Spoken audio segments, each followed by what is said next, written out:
إن الحمد لله نحمده ونستعينه ونستغفره ونستهديه ونعوذ بالله من شرور أنفسنا ومن سيئات أعمالنا. من يهده الله فلا مضل له ومن يضلل فلا هادي له، وأشهد أن لا إله إلا الله وحده لا شريك له، وأشهد أن محمدا عبده ورسوله. يا أيها الذين آمنوا اتقوا الله حق تقاته ولا تموتن إلا وأنتم مسلمون. أما بعد، فإن أصدق الكلام كتاب الله، وخير الهدي هدي محمد صلى الله عليه وسلم، وشر الأمور محدثاتها، وكل محدثة بدعة، وكل بدعة ضلالة، وكل ضلالة في النار. براسي برا برزكان مخشك برزكان باشترين كلامي خواي پروردگارك لقرآن پیروزة أي فرميو باشترين ريبازي محمدي مختار صلى الله عليه وسلم كبيان كراوة لكتابكاني سنة سيرتي في غمرة صلى الله عليه وسلم بو إيمي إسلام. و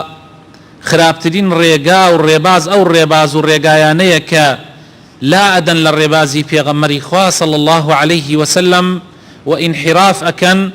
ومنهجي في غمري خواه صلى الله عليه وسلم أقورن وهر قران كاريك ولادانيك للريبازي في غمر صلى الله عليه وسلم سرقرداني وسر ليشيوان برا بالرزكان مخشك بالرزكان.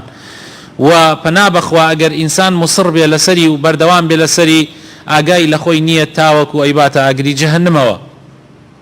ڕێز داران، نیعمەتەکانی خوای پەروەردگار بەسەر ئێمەوە زۆر زۆرە. نعم الله تعالى علينا كثيرة وأكثر من أن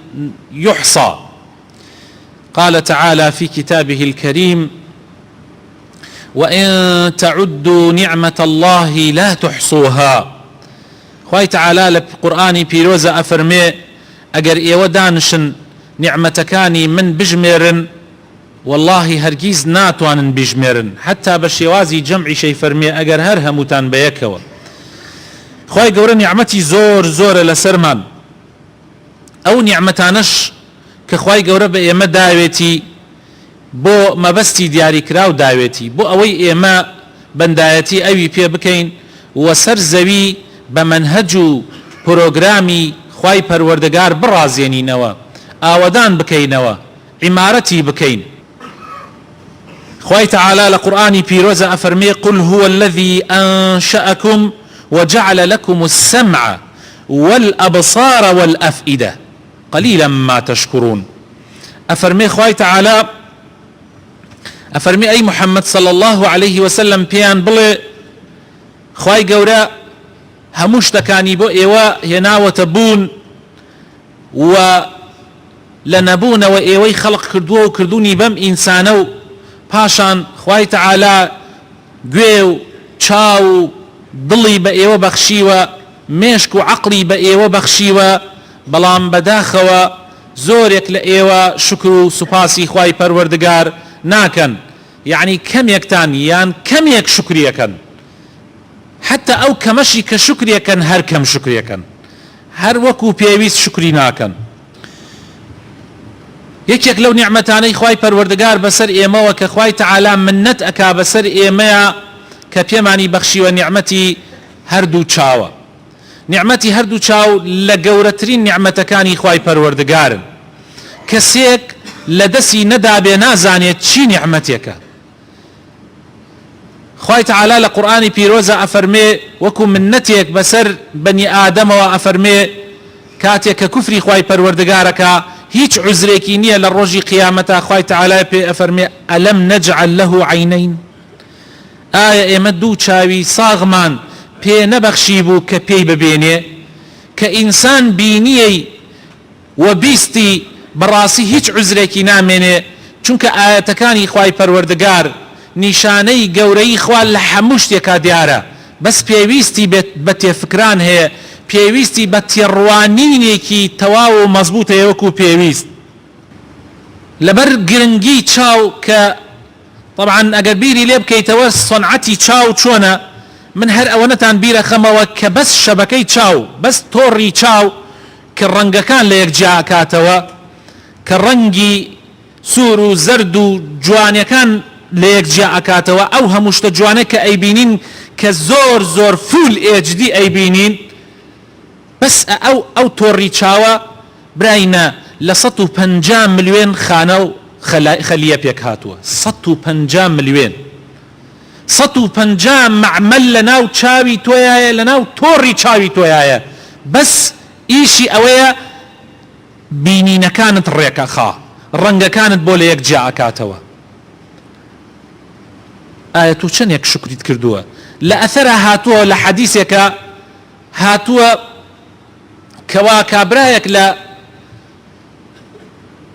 جەزیرەیەکە ئەکەوێتە جەزیرەیەکەوە ئەکەوێتە دوورگەیەکەوە لەوێ گیر ئەکا و ناتوانێت بگەڕێتەوە لەو جەزیرەیە ئەمێنێتەوە 500 ساڵ خوای تەعالە هەموو ڕۆژێ هەنارێکی بۆ سەوز ئەکا بە هاوین و بە زستان و بە بەهار هەموو کاتێ ژیانی ئەو کەسە لەسەر ئەو هەنارەیە و لەسەر ئەو دوورگەیە ئەژێ 500 ساڵ بەس عیبادەتی خوای پەروەردگارەکە لە ڕۆژ قیامەتە ئەو کەسە دێنن لە لای خوای پەروەردگار پێغەمبەر فەرمێ صلی الله عليه وسلم دەیهێنن خوای تەعالە ئەفەرمێ دوای تەماشاکردنی عەمەلەکانی خوای تەعالە ئەفەرمێ بە ڕەحمەتی خۆم بیبن بۆ بەهەشت ئەفەرمێ خوایە بە عەمەلی خۆم خوای تەعالە ئەفەرمێ بە ڕەحمەت و بەزەیی خۆم بیبن بۆ بەهەشت ئەفەرمێ خوایە بە عەمەلی خۆم خوای تەعالە ئەفەرمێ بە عەمەلەکانی خۆی بیبن بۆ جەهەنەم کە ئەیکەن بە کێش و بیبن بۆ جەهەنەم ئەفەرمێ خوایە ئەڵێ ڕەبی من 500 ساڵ هیچ ئیشێکم نەبوو ئێواران و بەیانیان و لەیل و نەهار ئەوەندەی بەخەبەر بووایە من زکری تۆمە کرد و عیبادەتی تۆمە کرد و تۆمە پەرست 500 ساڵ ئایا ئەمە هیچی نەکرد یعنی وەکو بەڵێ ئەم عەمەلە هیچ سوودێکی نەبوو خوای تەعالە پێ فەرمێ عەبدەکەم ئەو عەمەلەی کە تۆ ئەتکرد هەمووی حەقی ئەو دوو چاوە نییە کە خوای تەعالە پێتی بەخشیوە هەمووی حەقی ئەو دوو چاوە نییە کە خوای تەعالە پێتی بەخشیوە بڕۆنە لای ئەوانەی کە چاویان نابینێ و نابینان پرسیاریان لێ بکەن بزان وایە یاوان نییە هەمووی حەقی ئەو هەنارە نییە کە خوای تەعالە لە هەموو وەرزەکانی ساڵە بۆ تۆ دەریەکرد کە بۆ خەڵک وا نەبووە بۆیە بڕێزان حەقە ئینسان زۆر شکری خوای پەروەردگار بکە لەسەر ئەو دوو چاوەی کە خوای تەعالە پێی بەخشیوە لەبەر گرنگی چاو لەبەر مهمی چاو خوای تەعالە بە دوو خۆشەویستەکە یا بە دوو بەڕێزەکە ناوی ئەبا لە حەدیثە هاتووە ئیمامی بوخاری و ئیمامی ترمذی و کەسانی ترش ئەیگەڕنەوە کەوا پێغەمبەری خوا صلی الله عليه وسلم فەرموویەتی إن الله عز وجل قال إذا أخذت كريمتي عبدي للروايتك يا إذا أخذت حبيبتي عبدي فصبر واحتسب لم أرض له ثوابا دون الجنة أفرمي أقربيت دو بريزكي دو خوشويسكي عبدكم لي بسين موا لي ور بقر موا يعني ما بس هردو شاويتي أجر صبر بقري خواي تعالى أفرمي أجر صبر بقري والرازي ببي هیچ پاداشتێکی نییە ئیلا بەهەشت نەبێ هیچ پاداشتێکی نییە ئیلا بەهەشت نەبێ دەی لەبەر گرنگی چاو خوای تەعالە بە خۆشەویستەکە بە دوو خۆشەویستەکە ناوی ئەبا بە دوو بەڕێزەکە ناوی ئەبا دیارە زۆر گرنگە چاو چۆن گرنگ دەبێ لە کاتێکە ئینسان هەموو شتەکان بە چاو ئەبینێ لە کاتێکە ئینسان جیهانی دەرەوە ئەم کەون و گردونەی کە هەیە هەمووی بە چاوەکانت ئەیبینی چاو چەندێ بچووکە بەڵام تەماشا ئەکەی ئەم ئاسمانە گەورانە ئەبینێ ئەم بەحر و دەریا فراوانانە ئەبینێ ئەم کێ و شاخە بەرز و زل و زەبەلاحانە ئەبینێ چاو زۆر زۆر گرنگە بەو چاوانە ئینسان ئەتوانێ زۆر شت بکە خوای تعالی لقرآن پیروز افرمی الذين يذكرون الله قياما وقعودا وعلى جنوبهم ويتفكرون في خلق السماوات والأرض ربنا ما خلقت هذا باطلا سبحانك فقنا عذاب النار. اوانەی کە ذکری خوا ئەکەن بە دانشتن و بە هەڵسانەوە لە هەموو حاڵ و بارێکیانە خوایان لەبیرە و خوایان لەبیر ناچێ، لە کاتی هەڵاژان و ڕاکشانیانە لە هەموو کاتێکە ئەوان خوایان لەبیر ناچێ، ذکری خوای گەورە ئەکەن و بیر ئەکەنەوە لە خەڵقی ئاسمانەکان و زەوی کە بە چاو ئەبینرێ، و بیر ئەکەنەوە لە خەڵقی لە بەدیهێنانی ئاسمانەکان و زەوی و ئەو هەموو مەخلوقاتەی کە لە ناوی ئەو زەویە ئەژێن کە بەڕاستی هەر دانەیەکی بەڵکو هەر بەشێک لە دانەیەکی جێی سەرسوڕمانە و ئینسانەکان حەیران ئەکا، بۆیە دا ئەمێنن و لەو کاتە بەس داوا ئەکەن ئەڵێن خوایە ربنا ما خلقت هذا باطلا، ئەڵێن خوایە پەروەردگارمان ئەمە تۆ بە باتڵ و بە پوچ دروست نەکردووە، هەروە بە خۆڕایی خەڵقت نەکردووە، سبحانەکە پاک و بێگەردی بۆ تۆ کە تۆ شتی نابەجێ بکەی، داوات لێ ئەکەین لە ئاگری جەهەنم بمان پارێزی. بۆیە ئەبێ بەڕێزان ئینسان کە زانی ئەم نیعمەتە گەورەی چاو، ئەم قەدری چاوی بەو شێوازە زانی بەهۆی چاوەوە ئەو هەموو شارستانیەتەی کە ئەیبینین، ئەو هەموو پێشکەوتنەی دنیا کە ئەیبینین بەشی پشکی گەورەی بەری چاو ئەکەوێ، بەهۆی چاوەوەیە، بەهۆی نیعمەتی چاوەوەیە، ئەو هەموو زەرەر و زیانانەی کە لە خۆت لای ئەبەی زۆربەی بەهۆی چاوەوەیە، ئەو هەموو مەعریفەت و زانستەی کە خەڵک دەستی کەوتووە و کە ئەمڕۆ بەختەوەری بۆ مرۆڤ بەدی هێناوە تا حەدێک هەمووی هۆکاری چاوە کە تۆ ئەم هەموو نیعمەتە کە دەست کەوتووە و کە مرۆڤایەتی دەستی کەوتووە بەهۆی چاوەوە ئەیزانی هۆکارەکەی چاوە و چاویش بەخششێکە لە بەخششەکانی خوای پەروەردگار، بۆیە ئەبێ شکری بکەی، ئەبێ سوپاسی بکەی، سوپاس و شکریشی بەو شێوازە ئەبێ کە پێغەمبەر صلی الله عليه وسلم کردوێتی. پێغەمبەری خوا باشترین خەڵقی خوا بووە، باشترین مامۆسا بووە بۆ مرۆڤایەتی کە خوای تعالی ئەفەرمێ وئینەکە لەعەلا خولوق عەظیم، بەڕاستی تۆ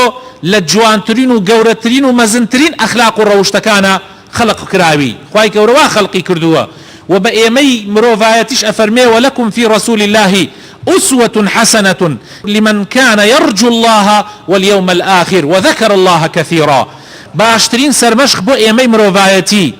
باشترين سرمشق محمد المصطفى صلى الله عليه وسلم، بو أو كساني أميدي قرانوي لا إخوان هبي، بو أو كساني بيانوي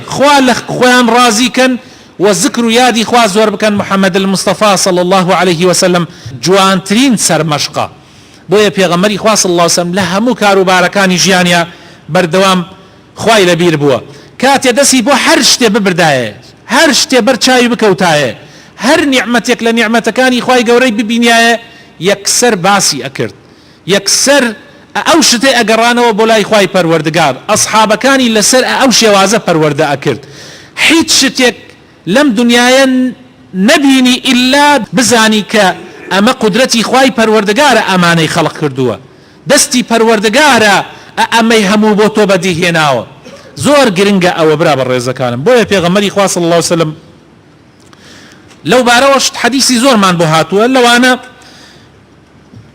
ئەفەرمێ پێغەمبەری خوا صلی الله عليه وسلم کاتێ چاوی بە هەور بکەوتایە یەکسەر دەستی ئەکرد بە تەسبیحات و بە ذکر و پەناگرتن بە خوای تعالی لە شەڕی ئەو هەورە، چونکە قەومی وا هەبووە بە تەمابوون هەورەکە ببێ بە باران بەس هەورەکە بۆتە هۆی عەزاب و تیاچوونیان. بۆیە پێغەمبەر صلی الله علیه وسلم پەنای ئەگرت بە خوا لە شەڕی ئەو هەورە، کاتی ئەو هەورە بوایەتە باران و بارانەکەی بڕژانایە پێغەمبەر صلی الله عليه وسلم حەمد و سوپاس و ستایشی خوای پەروەردگاریە کرد و پاشان ئەی فەرموو خوایە بیکەی بە بارانی ڕەحمەت نەیکەی بە بارانی عەزاب و زەحمەت و نقمەت، خوایە بارانێک بێ سود بەخش بێ بۆ خەڵکی زیان بەخش نەبێ. پێغەمبەری خوا صلی الله علیه وسلم هەر کاتێ تەماشای مانگی بکردایە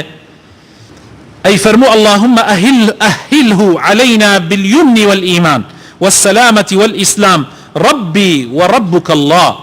ئەی فەرموو خوایە گیان ئەم مانگە بەردەوام بهێنۆ بەسەرمانە، ببركة وبخير وبركتي خود ولا كاتيكا كإيمن لأمن آسايشا بجين ولا سلامة آشتيا ببين يا ربي خوايا تو پروردگاری ئێمەی تۆ پەروەردەگاری ئەو مانگەشی ئابەم شێوازە پێغەمبەری خوا صلی الله علیه وسلم هەموو شتەکانی ئەگەڕانەوە بۆ لای خوای پەروەردگار و طبعا لە قورئانیشا خوای تعالی زۆر جەخت لەسەر ئەمانە ئەکا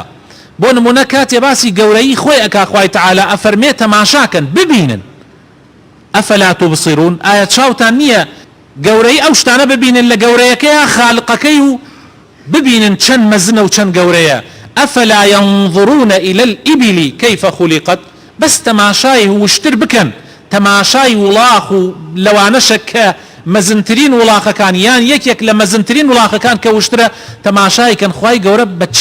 بەچی شێوەیەکی سەرسوڕمان خوای تەعالی خەڵقی کردووە بەس دراسەتی بکەن تۆزێ بکۆڵنەوە لە ئەنتەرنێتا سێرچێ بکەن بە دوای خەڵقی وشترە ببینن تەماشاکەن چەند عەجیبە چەند سەیر و سەرسوڕمانە تەماشای ئاسمانەکان بکەن وإلى السماء كيف رفعت تەماشای ئەو ئاسمانە بکەن کە خوای تەعالی چۆن بەرزی کردووەتەوە ئێمە چادرێک هەڵئەدەین چەند دنگا ئەخەینە ژێری ئەم مزگەوتە سەقفی ئەم مزگەوتەت کە 4 متر 5 مترە بەرزمان کردوێتەوە چەند دنگە و پایەمان بە دەوریا و لە ژێریا داناوە و هێشتا هەر ئەترسین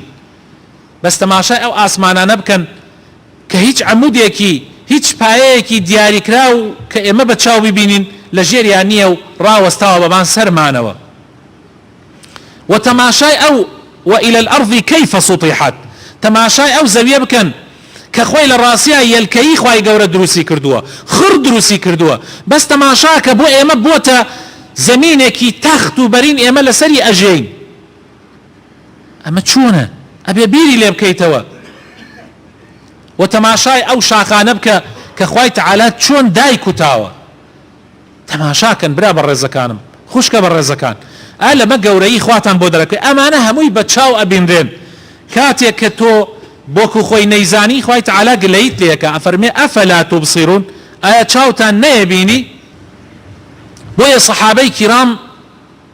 سەحابە بەڕێزەکانی پێغەمبەر صلی الله عليه وسلم کە لە مەدرسەی قورئان و سنەتی پێغەمبەرەکەیان پەروەردە بوون کاتێک هەر شتێکیان ببینایە هەوڵیانەدا دەرسی لێ وەربگرن کاتێک ئەگەر باخەکەیان بەرهەمێکی بەدی بهێنایە ئەیان هێنا بۆ لای پێغەمبەری خوا صلی الله عليه وسلم سەرەتاکەیان ئەهێنا بۆ لای پێغەمبەری خوا بزان پێغەمبەری خوا چۆن معاملەی لەگەڵا ئەکا پێغەمبەری خوایش دوعای بۆ ئەکردن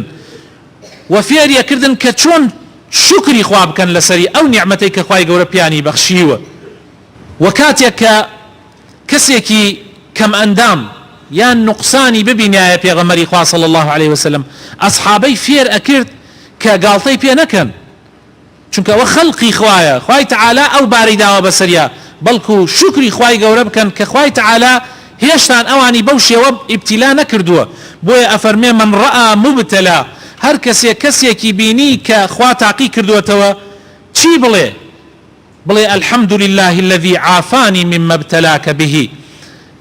لەبەری خۆیەوە بڵێ سوپاس و ستایش بۆ ئەو خوایە کە منی بەو شێوە تاقی نەکردوێتەوە جارێ لەوانەیە ئەو ئێسە بەرگەی گردی بێ بەس من بەرگە نەگرم سوپاس دەکەم کە خوایە منت بەو شێوە تاقی نەکردوێتەوە یعنی ئێمە ئەبێ ئاوا تەماشای نیعمەتەکانی خوا بکەین یەکێک لە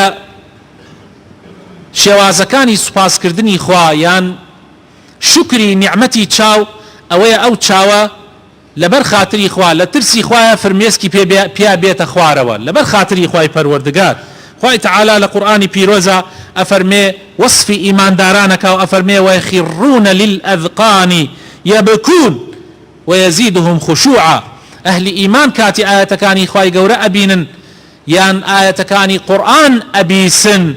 دەست ئەکەن بە گریان و فرمێسک بە چاوەکانیانە دێتە خوارەوە لە ترس و لە خشوعا بۆ خوای پەروەردگار پێغەمبەری خوا صلی الله عليه وسلم ئەفەرمێ لا يلج النار رجل بكى من خشية الله حتى يعود اللبن في الضرع ئەفەرمێ هەر کەسێ لە ترسی خوایە لەبەر خاتری خوا لە ترسی خوایە گریابێ والله ئەو چاوە ئاگری جەهەنم نابینێ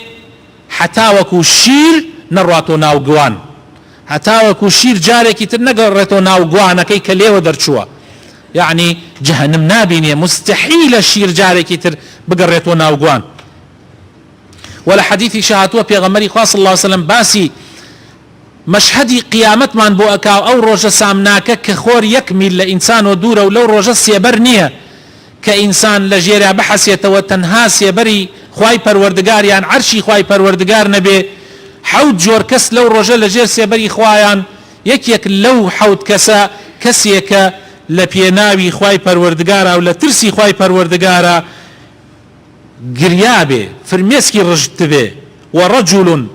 پیغمبر فرمي صلى الله عليه وسلم ذكر الله خاليا ففاضت عيناه بيني خوي وخوا تنها ابيتو بير لقوري خوا اكاتو بير لمزني خوا اكاتو بير لتاوانكاني خوي اكاتو فرميسك الرجي لترسي خواي پروردگارا او لو روجا لاماني خوايا ولا جير سيبري خواي پروردگارا هروها پیغمبری خوا صلی الله علیه وسلم باسی دو چاومان بو اکا که ئاگری جهنم نایان سووتێنێ، یەکێکیان ئەو چاوەیە کە لە ترسی خوا گریابێ و یەکێکیان چاوێکی تریشە کە خەڵکی پاراست بێ، کە حرەسیاتی گردبێ بۆ پاراستنی خەڵکی، بۆ پاراستنی مسلمانان. پێغەمبەری خوا ئەفەرمێ عەینانی لا تەمەسوهما النار، دوو چاو هەیە ئاگری جهنم نایان سووتێنێ، عەین بەکەت من خەشیەتی الله، چاوێک لە ترسی خوایە گریابێ و فرمێسکی ڕشت بێ، وعەین باتت تحرس في سبيل الله، و چاوێک ما بێتەوە یعنی شەوان ما بێتەوە حرەسیاتی گردبێ لە پێناوی خوایە بۆ پاراستنی خەڵکی و مسلمانان. عەبدوڵای کوڕی مەسعود بۆمانە گێڕێتەوە فەرمێ ڕۆژێکیان پێغەمبەری خوا صلی الله عليه وسلم پێی وتم قورئانم بەسەرا بخوێنە، وتم ئەی پێغەمبەری خوا من شەرمەکەم قورئان بخوێنم بەسەری جەنابتا، بەڕێزت قورئان بەسەر خۆتا دابەزیوە و تۆ بۆ ئێمە ئەیخوێنیتەوە. فەرمووی حەزەکەم لە غەیری خۆمیش بیبیسم. ئەفەرمێ دەستم کرد بە خوێندنەوەی سوورەتی نیسا هەتا گەیشتمە ئەو ئاەتی چلی سوورەتی نیسا کە خوای تەعالا ئەفەرمێ فەکەیفە ئیذا جئنا من كل أمة بشهيد وجئنا بك على هؤلاء شهيدا. ئای لەو ڕۆژە سەختە کە هەموو ئومەتێک شایەتەکانیمان هێنا و تۆشمان هێنا ئەی محەممەد کە ببی بە شایەت لەسەر هەر هەمویان، یعنی لە ڕۆژی قیامەتە خوای تەعالا هەموو ئومەتەکان ساڵحین و شەهیدان و پێغەمبەرەکانیان ئەهێنن شایەتن بەسەر ئومەتەکەیانەوە و محەممەدی شایەتە بەسەر هەر هەمویانەوە. ئەفەرمێ پێغەمبەری خوا صلی الله علیه وسلم فەرمووی بەسە لێ تەماشام کە سەرم بەرز کردەوە بینی پێغەمبەری خوا صلی الله عليه وسلم فرمێسک بە هەردوو چاوێ دێتە خوارەوە ئەگرێ. بیری ئەو مەشهەدەی ڕۆژی قیامەتێ کردەوە کە خوای تەعالا لەوەیە پێغەمبەر ئەکا بە شایەت بەسەر هەموو شایەتەکانی ئومەتەکانی ترەوە. ئیمامی عوثمان خوای لێ ڕازی بێ ڕۆژێکیان لەسەر قەبرستان کاتێک کە جەنازەیەکیان ئەناشت، ئیمامی عوسمان دەستی کرد بە گریان، دەستی کرد بە گریان و زۆر گریا. فەرموویان ئەی عوثمان تۆ باسی جەهەنم ئەکرێ باسی بەهەشت ئەکرێ تۆ ناگری، بەڵام ئەبینین لەم کاتە تۆ ئەگری کاتێک کە مردوویەک ئەنین لە قەبر. فەرمووی پێغەمبەری خوا صلی الله عليه وسلم فەرمووی إن القبر أول منزل من منازل الآخرة فإن نجا منه فما بعده أيسر منه وإن لم ينج منه فما بعده أشد منه. فرموي پێغەمبەر فەرموویەتی قبر و گۆڕ یەکەم هەنگاوە لە ئەنگاوەکانی ڕۆژی قیامەت. ئەگەر ئینسان لەم هەنگاوە ڕزگاری ببێ لە هەنگاوەکانی تریش خوای گەورە هەنگاوەکانی تریشی بۆ ئاسانەکا و ڕزگاری ئەبێ، بەڵام ئەگەر لێرە کەوت خوا پەنامەندە ئەگەر لێرە لەم هەنگاوە کەوت ئەوە هەنگاوەکانی تری زۆر سەختتر ئەبێ و تایە ئەکەوێ. بۆیە پێغەمبەر فەرموویەتی صلی الله عليه وسلم ما رأيت منظرا قط إلا القبر أفظع منه، يعني هیچ منظرێکی ناخۆشم نەبینیوە إلا قبر و گۆڕ لە هەمووی ناخۆشتر بووە، چونکە یەکەم هەنگاوەکانی ڕۆژی قیامەتە و تو های لە دنیا و بە چاوی خۆت ئەیبینی. یا ربی خوای رحمان پێ بکەی یا ربی خوای هدایەتمان بدەی یا ربی خوای بخاتن ناوە جوانەکانی خۆت فریامان بکەوی یا ربی خوای چاومان لە ئاگری جەهەنەم بپارێزی یا ربی لاشە و جەستەمان لە ئاگری جەهەنەم بپارێزی یا ربی خوای لێت ئەپاڕێینەوە لێت ئەلاڵکەینەوە خوای ڕەحمان پێ بکەی لە فیتنەکانی آخر زەمان پارێزراومان بکەی یا ربی یا إله العالمین شیفای نەخۆشەکانمان بدەی ڕەحم مەبردوەکانمان بکەی ڕەحم بە ماڵ و مناڵمان بکەی یا رب العالمین ئیسلاحی حاڵی هەمومان بکەی کوردستانمان لە بەڵاو مصیبەت بپارێزی یا ربی خوای قات و قڕیمان لەسەر لا بدەی یا ربی گرانیمان لەسەر لا بدەی یا ربی خۆشی و هەرزانیمان بۆ فەراهام بکەی یا ربی خوای بخاتن ناوە جوانەکانی خۆت وەزعێکمان بۆ بڕەخسێنی کە گەنجەکانمان کە بەتەمەنەکانمان کە هەموو مسلمانان و هەموو خەڵکی ئەم وڵاتە لە ژێریا بحەسێنەوە یا ربی ڕەحم بە وڵاتانی تری ئیسلامیش بکەی و ڕەحم بە هەموو ئەهلی خەڵکی ئەم جیهانە بکەی ئەمن و ئەمان و ئاسایش و ئاشتی بەرفراهام بکەی لە هەموو جیهانە یا رب العالمین آمين آمين الحمد لله رب العالمين والصلاة والسلام على سيدنا محمد وعلى آله وصحبه الطيبين الطاهرين وعلى من تبعهم بإحسان إلى يوم الدين رضي الله عنا وعنهم أجمعين خوشي سكانم خواهي پروردگار لقرآن پیروزا أفرمي يا أيها الذين آمنوا اتقوا الله ولتنظر نفس ما قدمت لغد واتقوا الله إن الله خبير بما تعملون بەڕێزان یەکێک لە حەقەکانی چاو کە پێویستە لەسەر ئێمە ئەدای بکەین وەکو شکرێ بە خوای پەروەردگار ئەوەیە چاومان لە حرام بپارێزین خوای تەعالا بە پێغەمبەر ئەفەرمێ بڵێ بە پیاوانی مسلمان قل للمؤمنين يغضوا من أبصارهم ويحفظوا فروجهم أي محمد با پیاوانی ئیماندار بڵێ با چاویان داخن یا چاویان سریان داخن تەماشای شتێک نەکەن کە بۆیان حەڵاڵ نییە و داوێنی خۆیان لە حرام بپارێزن بە هەمان شێوە هەر لە دوای ئەو ئاەتە یەکسەر خوای تەعالا ئەمر بە پێغەمبەر ئەکاو ئەفەرمێوە قل للمؤمنات يغضضن من أبصارهن ويحفظن فروجهن أفرمي أي محمد صلى الله عليه وسلم بمسلمانان بآفرتكانشيان بڵێ با چاوانیان لە ئاستی پیاوی نامەحرەم داخن و داوێنی خۆیان بپارێزن کەوابوو بە پێی ئەم ئاەتە ئەگەر تەماشا بکەی هۆکاری داوێن پیسی خوای تەعالا هۆکارە سەرکیەکەی ئەگەڕێنێتەوە بۆ چاو یعنی چاوە کە ئەبێتە هۆی ئەوەی کەوا پیاوان تووشی گوناح ببن و ئافرەتانیش تووشی گوناح ببن خوای تەعالا چاوی داوە بۆ ئەوەی ئینسان طاعەتی خوای پێ بکە نەک معسیەتی خوای پێ بکە بۆیە ئاگامان لە چاوەکانمان بێ پێغەمبەری خۆشەویست صلى الله عليه وسلم أفرمي أجر إنسان مسلمان إذا توضأ العبد المسلم فغسل وجهه خرج من وجهه كل خطيئة نظر إليها بعينيه مع الماء أو مع آخر قطر الماء أفرمي أجر إنسان دزنوجي قرد هر كاتي عبدك مسلمان دزنوج بقري كاتي دم تشاوي أشوا خواي تعالى هر چي گناح كاني تشاوي هي لقل آخر قطري آوي كالآو لدم تشاوي برأبيته خواي قورا گناح كاني تشاوي لقلا لا أداو أيكاب كفارتي گناح كاني تشاوي كوابو دزنوج ونوج هو كاريكن بو أوي خواي تعالى لێمان خۆش بێ و ئەو گوناحانەی کە ئەنجاممان داوە بە چاوەکانمان پاک ببێتەوە داواکارین خوای تەعالا ئیسلاحمان بکە